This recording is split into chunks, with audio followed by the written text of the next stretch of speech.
Salut les amis, bienvenue dans ma nouvelle vidéo. Alors aujourd'hui on s'intéresse aux choses à faire dans son potager et dans sa serre pour le mois d'octobre. Vous allez voir, entre les rotations des cultures, entre les nouveaux semis, entre les récoltes, entre les plantations, il y a plein de choses à faire et je t'explique tout ça dans ma vidéo. Alors n'hésite pas à découvrir toutes les autres vidéos également dans ma chaîne YouTube et également découvrir les posts quotidiens sur Facebook, Instagram et TikTok. Alors c'est parti, on attaque.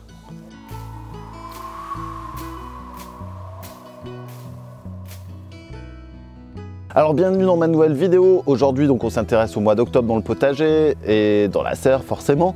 Je te propose de découvrir donc les différentes activités à effectuer. La première chose, ça va être de continuer tes récoltes. On arrive au mois d'octobre, les températures sont froides, l'humidité est plus importante. Tu vois bien, j'ai mis un pull là aujourd'hui. Et donc on va pouvoir effectuer les dernières récoltes des cucurbitacées, donc des courges, des potimarrons, des butternuts et des calebasses également, avant les gelées pour éviter justement qu'elles ne pourrissent sur le pied. Ensuite, tu vas faire la même chose avec tes carottes, tu vas continuer la récolte de tes tomates sous serre, des poivrons, des aubergines. Tu vas même continuer à récupérer, comme ici, les physalis que tu vas récupérer donc au fur et à mesure. En plus de tout ça, tu vas pouvoir récupérer donc les salades que tu as semées le mois dernier, les mâches, la roquette, les épinards qui te permettront d'agrémenter donc tes différents repas. Tu vas pouvoir également récupérer les choux rouges, les choux brocolis et les derniers choux-fleurs de la saison avant justement le mois de novembre et le mois de décembre qui va permettre de faire ta transition dans le potager pour l'année prochaine. Je te parlais de transition, mais tu as quand même des choses à effectuer dans ton potager. La première chose, c'est que tu vas pouvoir planter tout ce qui est ail, oignons, échalotes pour l'année prochaine. Donc, je te laisse préparer ta culture. Tu vas pouvoir les planter à une dizaine de centimètres de profondeur et ensuite, tu pourras recouvrir avec un paillage de paille, allez, on va dire d'ici un petit mois pour les protéger de l'érosion. Mais ça, c'est un autre point sur lequel je reviendrai tout à l'heure. Ensuite, tu peux continuer différents semis, comme le semis de la salade, le semis d'épinards, de cresson, de roquettes. Tu vas pouvoir également effectuer des semis de mâches que tu vas pouvoir planter. Là, par contre, ça va se trouver dans la serre. D'ailleurs, on va faire un petit point sur les récoltes de la serre. Donc, dans la serre, premièrement, on va jouer avec les fermetures et les ouvrants qui se trouvent sur les côtés et sur l'arrière forcément de notre serre. Pourquoi? Pour à la fois ventiler en pleine journée quand il y a des rayons de soleil où la température augmente vite et l'hygrométrie aussi. Et ensuite, dans la nuit par contre, on va tout refermer pour confiner la chaleur et pour éviter que le gel ne vienne s'attaquer sur les différentes plantes tomates, aubergines et poivrons qui peuvent rester dans la serre. Si tout va bien, on va pouvoir les conserver alors dans cette serre là quasiment jusqu'en novembre. Dans l'autre serre en dur, ça aurait été quasiment jusqu'en décembre.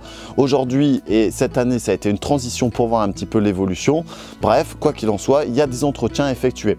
On va pouvoir continuer également la taille sur ces tomates. On va tailler principalement en bas pour faire les flux d'air. On va tailler également sur les hauteurs où l'humidité va se concentrer et on va éviter que les plantes ne touchent le haut de ma bâche où les têtes vont justement choper le botrytis, l'oïdium et ensuite s'installer partout dans notre serre.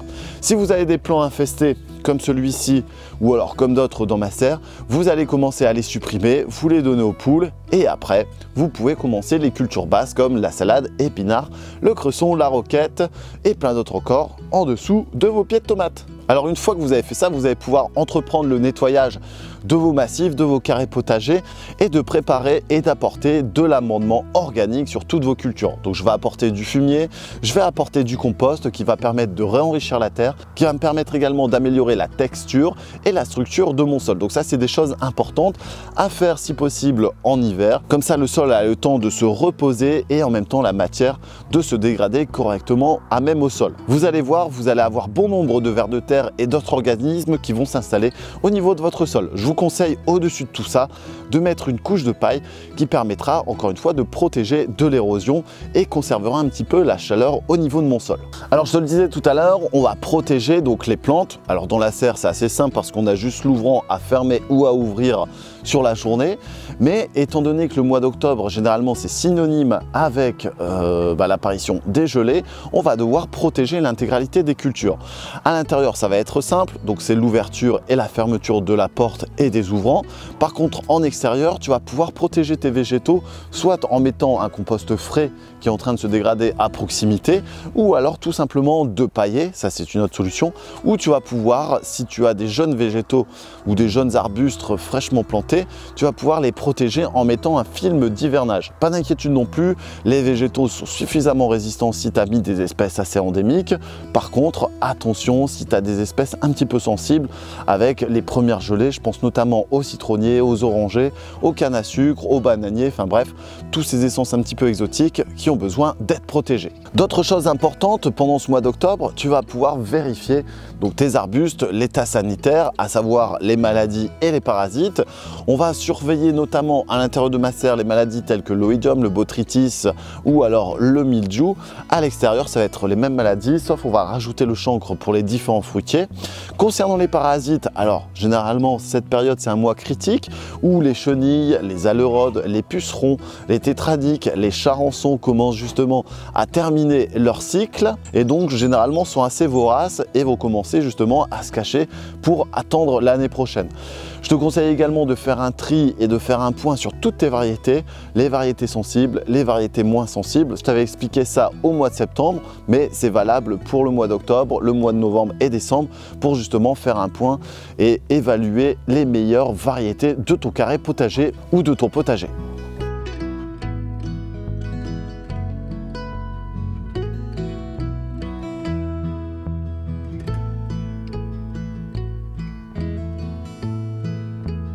Alors comme tu peux le voir, que ce soit à droite ou à gauche, les carrés potagers donc ont été installés, ont bien donné. Donc on va prendre ça en compte. Alors pour moi c'est facile parce que j'ai la caméra et je peux regarder facilement mes vidéos pour me dire bah voilà, l'année dernière j'ai fait ça, j'ai fait ça. Je te conseille de faire des plans pour évaluer et travailler sur la rotation des cultures. Donc là ici on a un mélange de solanacées, on a un mélange de cucurbitacées. Je sais que l'année prochaine je vais faire mes rotations, donc il y aura certainement de la carotte, il y aura certainement de la pomme de terre sur ce massif là. Ici ça va être principalement des solanacées et également des cultures de betteraves pour justement préparer et faire mes rotations des cultures. Donc ça c'est un travail que tu dois faire régulièrement, mettre à jour également sur une feuille ou sur un plan pour éviter d'avoir et d'entretenir certaines maladies et certains parasites qui reviendraient d'année en année. Qui dit récolte et qui dit récolte abondante va forcément être en accord avec le stockage. Donc là-dessus, tu vas devoir te préparer une zone de stockage pour mettre tes légumes, notamment les carottes, les pommes de terre. Alors tu peux faire un silo enterré, tu vas pouvoir utiliser ta cave, tu peux utiliser ton garage si c'est hors gel. Enfin bref, il y a différentes techniques pour ça. D'ailleurs, tu peux découvrir tout ça dans mon livre The Prof d'Ortie, là, les leçons de permaculture. Ensuite, tu vas pouvoir les travailler de différentes manières, hein, sur la conservation, pareil, je t'explique tout ça dans mon livre, mais tu vas devoir faire justement une petite zone de stockage. Tu peux créer un légumier, tu peux créer différents endroits tant que l'endroit est ventilé, l'endroit est au sec et à l'abri forcément des ravageurs tels que les souris, tels que les rats qui pourraient justement grignoter un petit peu tes cultures. Une dernière action aussi pour le mois d'octobre, ça va être le paillage sur l'intégralité des surfaces. Souviens-toi en début de la vidéo, je t'ai dit on va commencer à nettoyer, à supprimer les plants qui sont attaqués par les maladies, par les parasites ou qui ne donneront plus. Une fois que tu as fait ça et que tu as travaillé ton sol et que tu as amendé, tu vas pouvoir mettre de la paille sur l'intégralité de ton potager qui sont hors de culture. Premièrement, ça va te permettre d'éviter d'avoir de l'érosion sur ton sol, d'avoir justement du lessivage de tes minéraux à l'intérieur de ton sol. En même temps, ça va éviter justement un refroidissement trop important. Enfin bref, que des avantages de mettre de la paille sur son sol. Donc ça va être à toi de jouer. N'oublie pas, tu peux découvrir tout plein d'astuces à la fois dans mon livre là, tu as le lien juste en dessous, mais tu peux également tout découvrir sur mes réseaux sociaux, Facebook, Instagram et TikTok. Là en ce moment, dans les serres, on est sur les semis de différents légumes feuilles que je t'ai expliqué en début de vidéo également, donc salade, épinards, blettes, enfin bref, tout un tas, cresson et la mâche. Et donc tu peux découvrir ça sur tous mes réseaux sociaux. Je te dis à très bientôt, je te laisse faire un petit pouce bleu et partager la vidéo. On se retrouve pour la semaine prochaine, la nouvelle vidéo.